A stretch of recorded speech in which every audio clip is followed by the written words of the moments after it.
Hello, this is Mario. We're finally live and we're on.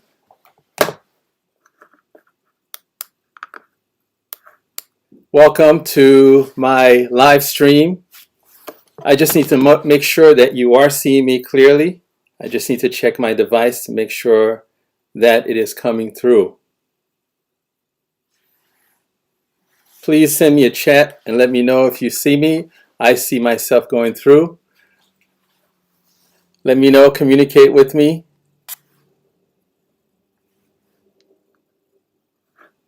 Okay, so welcome to my segment called The Simplicity and Ugliness of Racism in America. Now, this is a topic that, racism is a topic that we have been really talking about for the last few months amidst of the COVID-19 issues and the self-quarantine, the social distancing. We have been doing a lot of different things, but one of the highlights of this time has been the fact that we've had to also deal with the atrocities of racism. And I wanted to do this series on racism because I really believe it's very important it's definitely important to me as a black man in America. And I know it's important to a lot of people, both blacks and whites. And I'm hoping that as we do this, that we will have a chance to have a dialogue.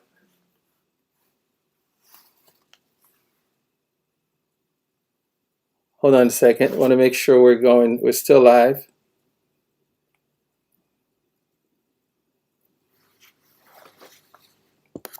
I want to make sure that there is a dialogue that we start here today. So again, my name is Mario Depeine, and I'm going to give you a little history about me so that you can have a sense of where I'm coming from. First of all, I want to let you know that I graduated from Princeton University. I had a BA in psychology in Princeton.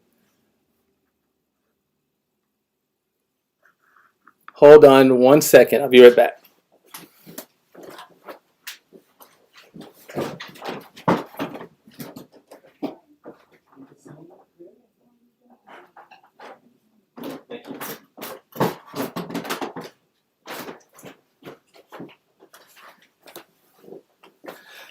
Please forgive me. I had to go check on something to make sure the streaming was happening the way it needed to happen. So let's continue. All right. So I said to you that I am a graduate from Princeton University, class of 1985. That's a great class. We refer to that as a class that Michelle Obama graduated from. And we at Princeton University, especially the black students, the black alumni, are very proud of her for what her and her husband have done as examples in America. And we are just really excited to talk about this topic. I'm excited about it, but I'm also apprehensive because I know there are a lot of people who really do not want to hear about this topic. But hopefully they will sit through it and decide that this is a topic not just for blacks, but it's a topic for all of us. So, first thing.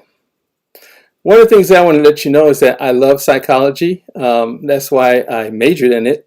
But my first influence for psychology was in high school, where I had a black teacher in psychology. And I was really impressed with who he was and just how he taught psychology. And I told you I had a VA from Princeton. But not only that, I decided to go into clinical psychology to get a doctorate. But I only did one semester of clinical psychology.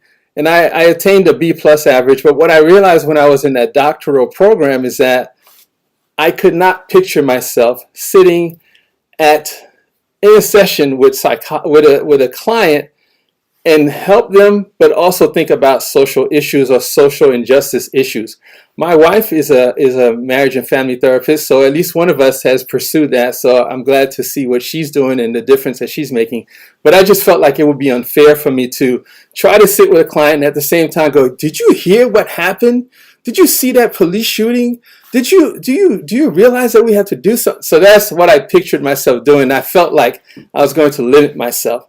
So that's why I did not pursue the doctoral program in clinical psychology. But let me tell you some more. Right now, I'm a full-time teacher. I also do IT work for my school. I do a lot of different things, but I'm also certified as a science teacher. And I've taught social studies, I've taught history, I've taught physics, I've taught classes on the universe and just how the universe is formed, and looked at things like genetics and biology. So I have a lot of different interests. I'm also a Bible student and a Bible teacher. I've been studying the Bible consistently for at least 30 years. I love the Bible. I'm a Christian. I'm also a Black Christian.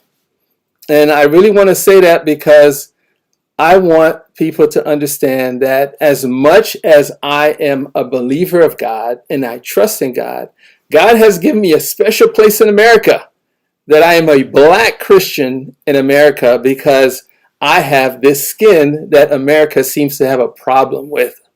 Now, there's nothing wrong with the skin. There's nothing abnormal about the skin. It's just pigmentation. But in America, there's a system that has been set up to go contrary to the lives of the people who have this skin. So we're going to get into that. But I told you I'm a Christian. I've also written a book. The book is called Emmanuel's Bride and the Holy Spirit, Building a Whole New World. The book is really helping people to see that God has always had a plan for us, to walk with us, to be with us, to be among us. And I really wanted to write that book to help Christians to understand that we have to stay away from being ritualistic, but to really learn to be people that are connected to God and are walking with God. So that's why I wrote the book. Now, I discuss a lot of different topics in the book. I also discuss racism in church in the book as well. And most people are really fine with it, but unfortunately, there are some of my white brothers and sisters who had a problem with the fact that I talked about racism and even discussed that there could be racism in the church. And the reason I find that interesting is that when we are uncomfortable with getting into that topic, we're uncomfortable because somehow we have not grasped the extent of what racism is and how deep it goes and how pervasive it is and how much it impacts every facet of American life. And I'm hoping that with this part one of my talk about the simplicity and ugliness of racism, that you will get a better sense of what I'm saying, especially coming from a psychology background. I want to look at some psychological parts to that. All right, so let's continue. I'm also a YouTuber, which is very clear to you. I'm a YouTuber. I'm a songwriter. I have 2 songs and Apple iTunes and etc. One is called "How Do You Sit There?" It's a political type of song, and then the other song is called "Shot into History." Trayvon Martin, Amadou Diallo, and Sean Bell, and that song is really addressing the fact that so many families in America, so many Black families in America, have had to deal with the grief of losing a loved one, and at the hands of law enforcement or people who believe they were law enforcement or people who decided to be vigilantes, and they killed innocent young Black men and women. When I think about people like Trayvon Martin, I think about the young man Castile. I think about Sandra Bland, and there's so many different people that we could name. And I say, this is so sad. And the thing that bothers me is that this is supposed to be a Christian nation. And then there are people who really believe they're Christians, and they go, well, he shouldn't have been there, or well, he shouldn't have hit that person or whatever. And we're talking about people having self-defense. But we're going to get further into that. So I'm a YouTuber. I do a lot of DIY projects, do-it-yourself projects, etc. I speak 4 different languages. I love languages. And I just love doing a lot of different things. And so I have a lot of different interests. But I think one of the most important things for me is that I like to help people to overcome. That's what I like. I like helping people to overcome, to really decide on how they can take an obstacle and confront the obstacle and go beyond the obstacle. So I'm hoping that with this discussion that we'll be able to work as a team to deal with racism and as a collective. All right, so first thing, I want to say thank you to all of my white allies who have taken the steps to help blacks in dealing with this issue of racism. And you're going to hear me say words like blacks and whites, because that's really what it is. I'm not going to use the word Caucasian. I'm going to use the word black and the word white. I might occasionally say African American, but I'm mostly going to say black or white. And the reason I'm doing that is because history of racism started out as a black and white issue. If you were black, you were treated a certain way. If you're white, you were treated another way. So that's why I'm making it about black and white, because it is a black and white issue. So going back to my white friends, my white people who are in solidarity, who are really helping, who have marched and protested this issue and really put themselves on the line and decide that they're going to say what they think, and they're going to use their white privilege. Yes, I did say white privilege because that's an issue in America, and we'll get into that. They're going to use that. They use their white privilege. They're using their white resources that they have amassed for all these years or have been given to them, and they're saying, we want to fix this and we want to change this and we don't agree with this. So I want to say a big thank you to you for deciding that you're going to help us with this issue. But not just help blacks, but that you're going to help America. Because this issue that America has is a big dysfunction. This is a dysfunctional family in America, and we have to look at it for what it is. Excuse me, I need to get some water.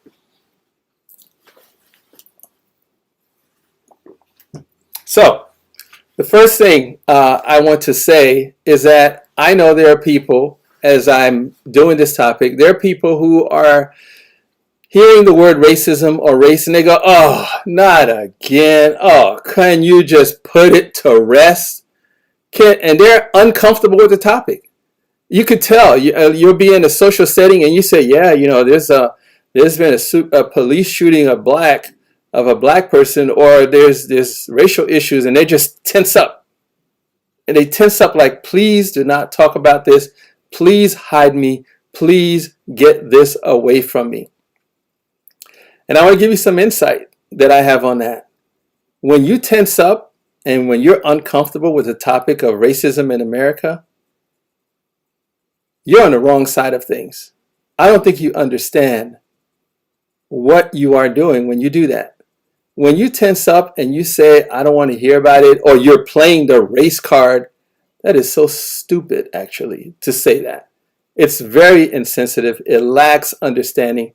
It lacks any bit of empathy. See, when you are uncomfortable, you are saying that as a white person, I have my life together, I have my privilege, and I don't want to hear about your problems. You guys need to get over it, work hard, and get on board and stop talking about this. Can you imagine, maybe some of you do that, but can you imagine being in a family where you have a child or you have a couple of children in your family out of the other children, and they keep saying, Mom, Dad, I'm in pain. Mom, Dad, I'm suffering. Mom, Dad, I can't sleep at night. Mom, Dad, I feel like I'm always hungry and I'm not getting enough food. And you just go, oh, give it a rest. I don't want to hear about your whining. No, you would say, wait a minute, there's something wrong. We need to figure out why this keeps coming up. And this issue has been coming up it's been here forever. And I'm going to get into that a little bit here. And so what I want to say here is that while you may feel as a white person, you may feel discomfort, or you may feel like, oh, I don't want to talk about this. This is uncomfortable. The worst feeling that you have as a white person in America, is you feel uncomfortable. Wow. That must be really painful. You feel uncomfortable while people who are human beings, who are created by God, are grieving because their son was shot unarmed and had no choice but to submit to your force, and even with their hands raised or whatever, they were shot dead. Countless families have lost loved ones, and they grieve. They are grieving every day for the people who they have lost. In fact, every time there's a police shooting, they grieve again. And so you can compare your discomfort to what they are going through every day because of the lost ones. And the reality is this: in America, every black person knows their place. In America, there are things that we know that if we go to a job interview, this is possibly what will happen. My name is Mario Depeine. My name sounds like a European name. It's a French name because originally I'm from Haiti. So I speak French also. So when I had interviews and I show up, on the phone, the person was really excited about talking to me and they were excited about my resume. But when I show up, they go, "Oh, you're Mario Depeine." And I go, "Yes, I'm Mario Depeine." And I go, and then they say something else, and I'm feeling like, "Do you need to see ID?" They just can't make it out. They just can't figure out, how is it that this is a black person and this is his resume? I've had one person say to me, "Oh, when we saw your name, we thought you were Italian." Okay, that's the code name to saying we thought you were white. I have a friend of mine who decided that, he's a graduate from Princeton. He decided that on my resume, I make sure I put things that are ethnic, like I belong to this black club or this thing for Africa, because he said, I don't want to waste my time going to interviews and they don't accept what I'm saying or treat me as an individual because they see that I am black. He put it on his resume so that people would know ahead of time, if you want me, here's who I am. If you don't want me, don't waste my time. And so I want to give you a little bit of my history as a person who has experienced different things in terms of racism. I probably would say that one of my first experiences dealing with racism or being profiled is when I was probably about 10 years old, I think. My father dropped me off at a shoe store and I was going to meet him down the road at a hardware store. It was called Rickles. It's an old hardware store. And so he dropped me off and I'm running down the street to go meet him. The police stopped me and they asked me, "Where are you going?" I said, "I'm going to meet my father." And they said, "Well, it was a robbery, so we need to check out to see if you're the one who did it, if you were involved." And I said, "No, I wasn't. I mean, I just went to the store and I'm going to meet my father." And so they asked me to get in the car, the police car. So they wanted to take me to where my father was. And they're driving around the parking lot and they go, "Do you know the license plate of your car, your father's car?" And I told them the VOD and I told them the rest of the license plate number. They drove around and then they saw the car and then they said, "Okay, you can go." I don't think there was any robbery. They just were looking at this boy and saying, "Hey, why is this black boy running? He must have done something wrong." That's America. I'll tell you, growing up, there was a comedian named Sammy Davis Jr. And Sammy Davis Jr. was a comedian and he was also a singer, and he converted to Judaism. He became a Jew. And the biggest joke in America about Sammy Davis Jr. was, "Ha ha, a black Jew. That is so funny. He's a black Jew." People were laughing about that, and I was saying, yeah, I guess that's odd. But then I realized, when you look at history, Jews were black. They were black people. They were people of color. I don't know how black they were, but they had to have been black if they lived in Africa. And I don't buy this stuff about there's the main part of Africa, Northern Africa, and Sub-Saharan. It's Africa. They were from Africa, so they were blacks.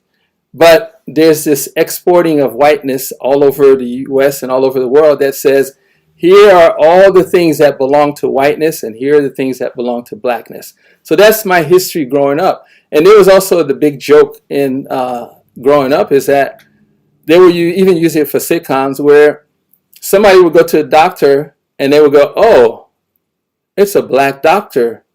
I don't think he's that experienced or that good because he's a black doctor." Okay, I guess I can understand that.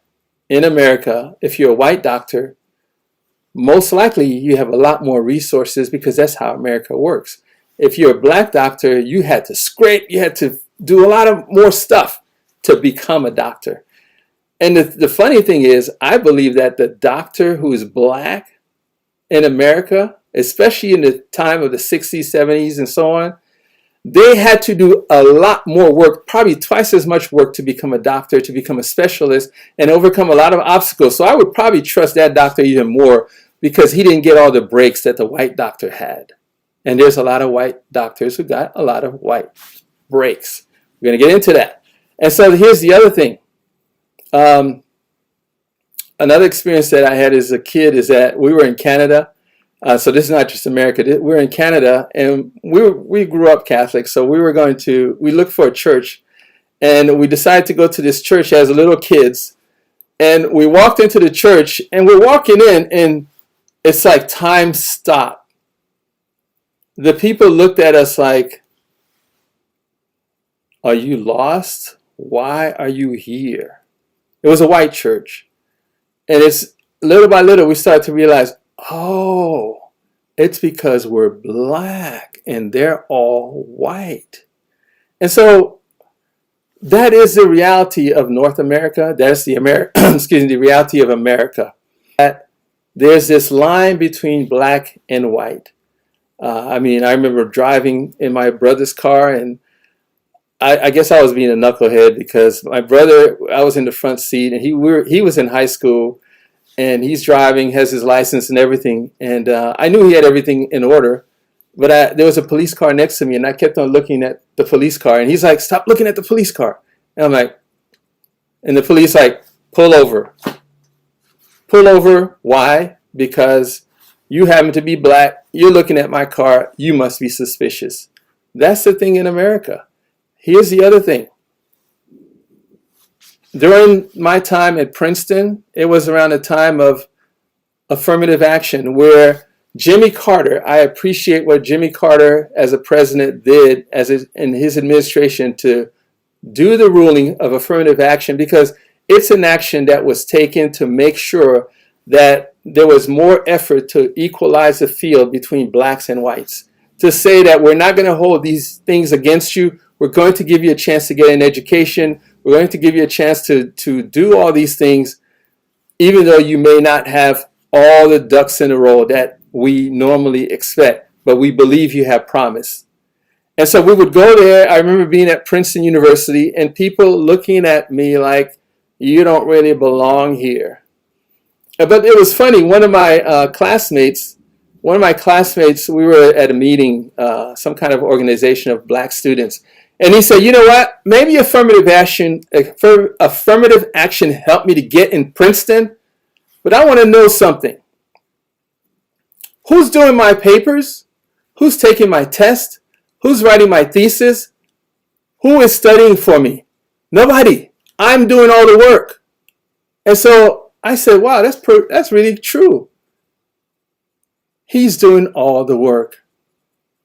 And there's this stigma that America has put on blacks where blacks are always trying to get a break, always trying to get welfare.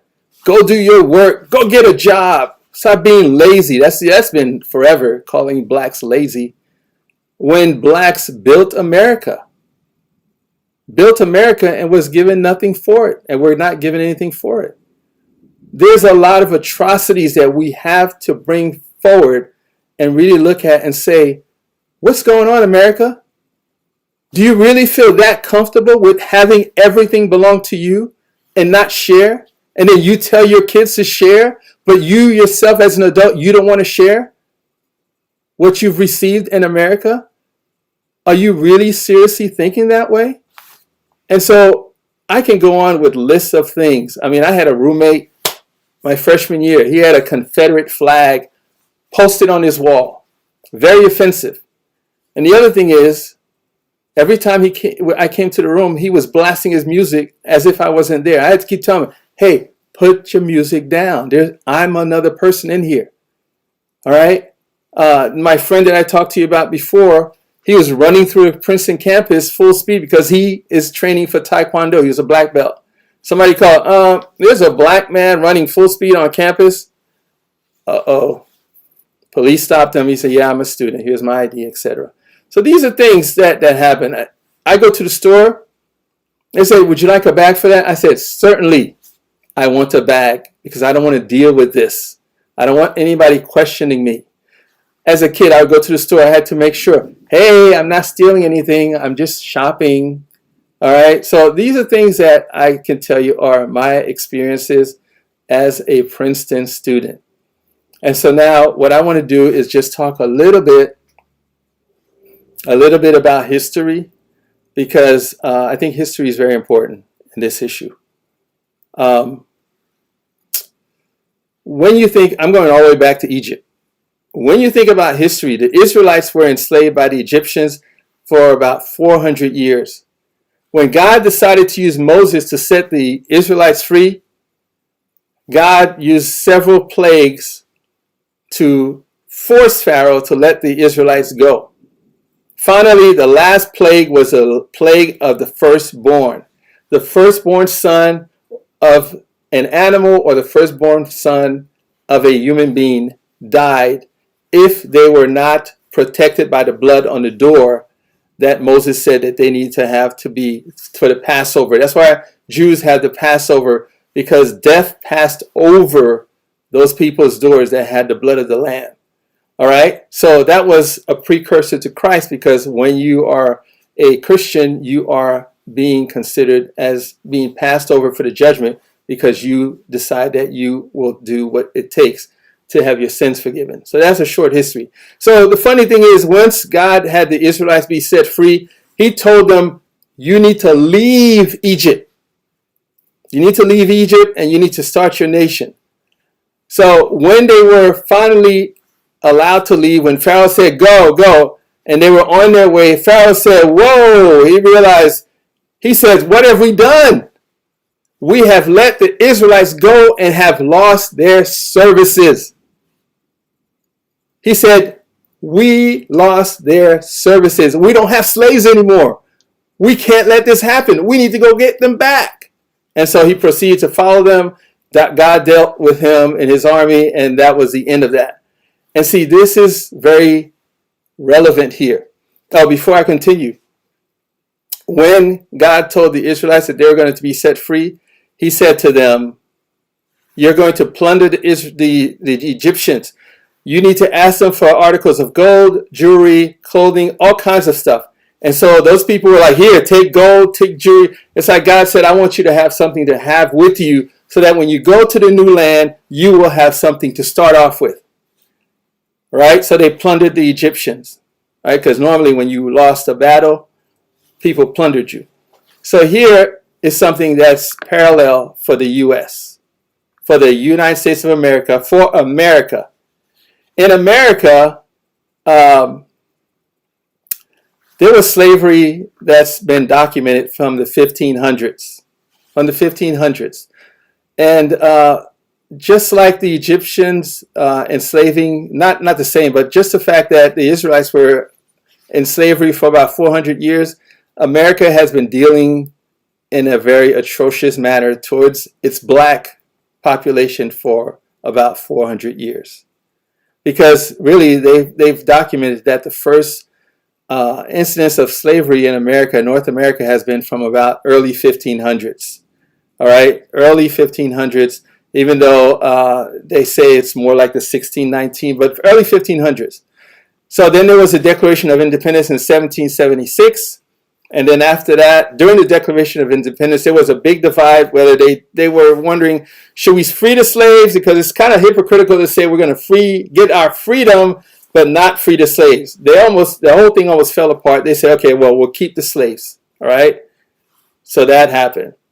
So about 90 years later, there was Emancipation Proclamation in 1865. That was let the slaves go. And so now we have Pharaoh who said, we have let our services go. And now we have the American slaves, the British slaves who became American slaves. They're like, uh-oh, we're letting these slaves go. We're going to lose their services. And this is in my head. This is a side point. The Egyptians, by the way, were not white. They're not considered white.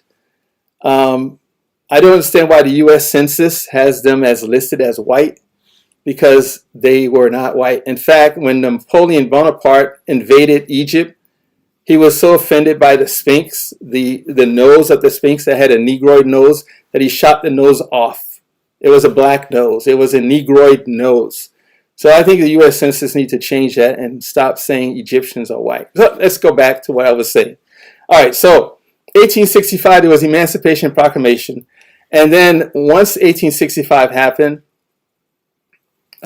these former slave owners were trying to do everything possible to get those slaves back. All right? And so there were laws that they came up with. Some of them were called black laws, laws to restrict how much freedom they had, how much equality they had. So they were doing all kinds of things. And you think about it right now, we have voter suppression laws that are still trying to keep blacks from voting. After the Emancipation Proclamation, as people were trying to find places to live, they restricted where they could live. They did a lot of redlining. All right, there's a lot of things, even things like the war on drugs. All those things have adversely affected and penalized blacks in America. If you could just do your history. And so slavery lasted for about 340 years. There was the Emancipation Proclamation. And the funny thing is, the U.S. said, and not the U.S., it wasn't the U.S. yet, but the colonists at the time of the British occupation, they decided, hey, we don't want taxation without representation, so we want our freedom. So they were freed from that. Now the U.S. blacks have it worse. We have taxation. We don't have representation much. We're being harassed. We're being incarcerated in an overwhelming number of ways, and we're being killed. You got your freedom from Britain, but you feel okay to mistreat the ones that were former slaves. And that's the interesting thing, is that America never got over the idea of freeing their slaves. They said, we're going to let them be free, but we're going to find ways to suppress them and keep them from moving forward. That's what America has done. And that system was built by our forefathers from 1865 going forward, where the idea was, we're going to agree, we lost the war, the Civil War, we're going to agree and go with this plan to free these slaves, but we're going to find ways to get them back, just like Pharaoh wanted to get them back. So there's a lot of mass incarcerations where they incarcerated a lot of blacks and made them work for free. Same thing as slavery. Very low wages, a lot of things that have happened historically.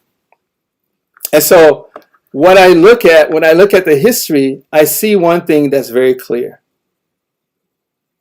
During the time of slavery, whites had total rule and total control over blacks, because they were the ones in power. They were the ones who had the majority, right?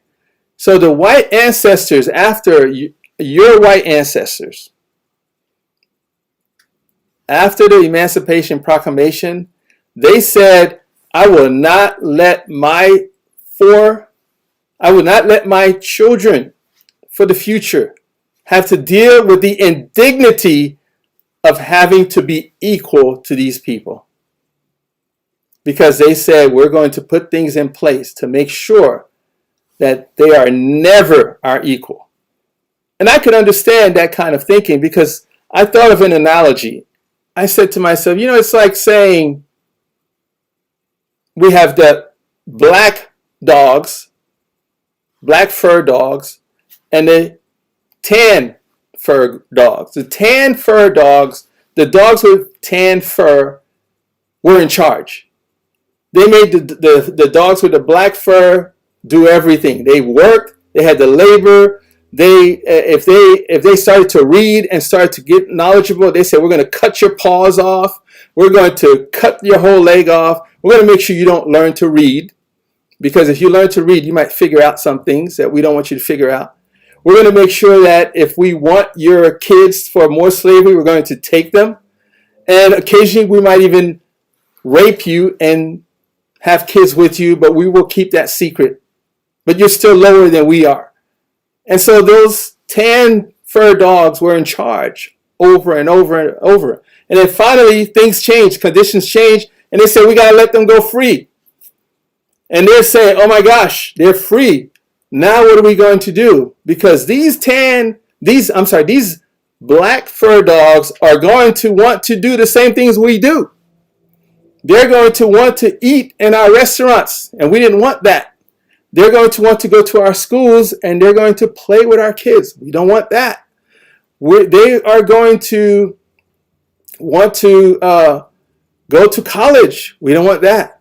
They're going to want to look at us at eye level, because blacks in the slave days, you were not, if you dare look at a white man or woman in the eye, you could have killed, you were looking to have your life be taken from you.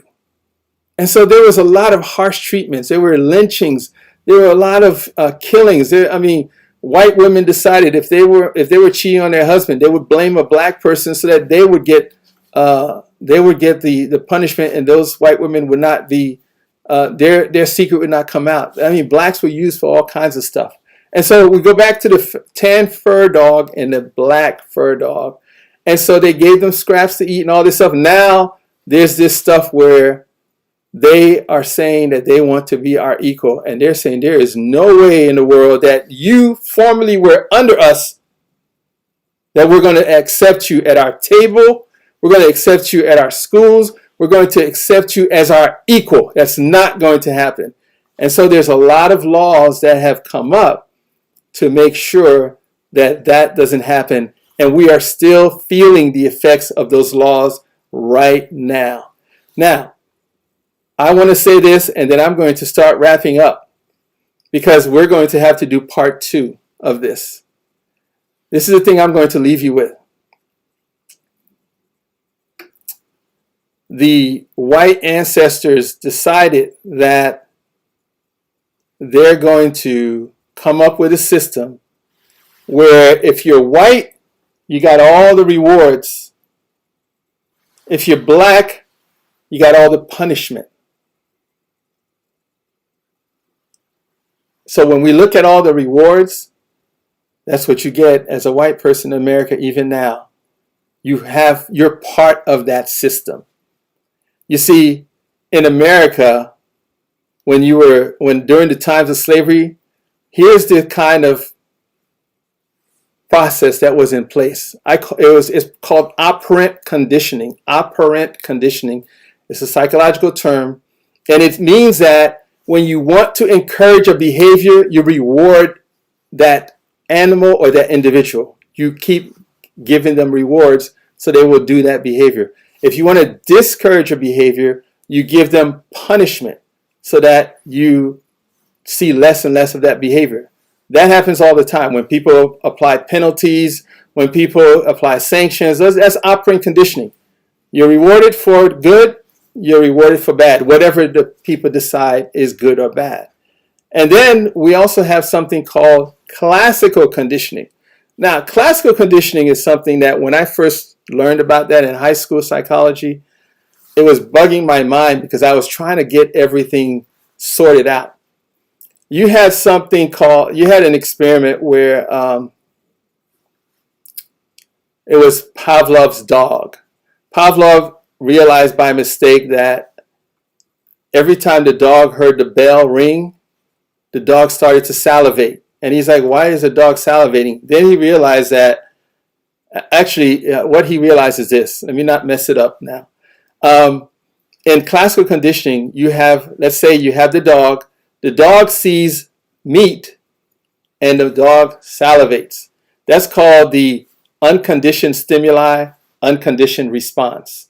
So you just have a response from something that the dog is affected by.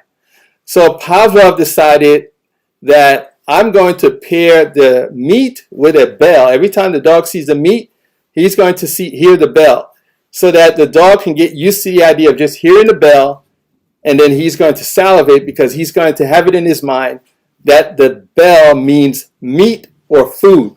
So that's part of a conditioned response. So that becomes a conditioned stimuli and a conditioned response. The conditioned stimuli is the bell. The conditioned response is the salivating. You ring the bell, the dog salivates. So getting back to racism. Racism. When you think about racism, I don't think it's so much about white people not liking black skin.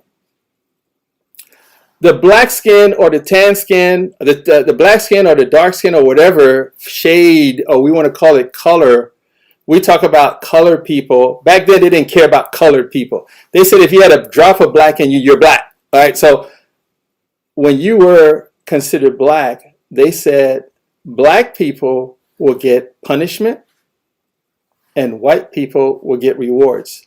So for classical conditioning, they started to say, we're going to make black so bad that no matter where they go, they're not going to be treated right.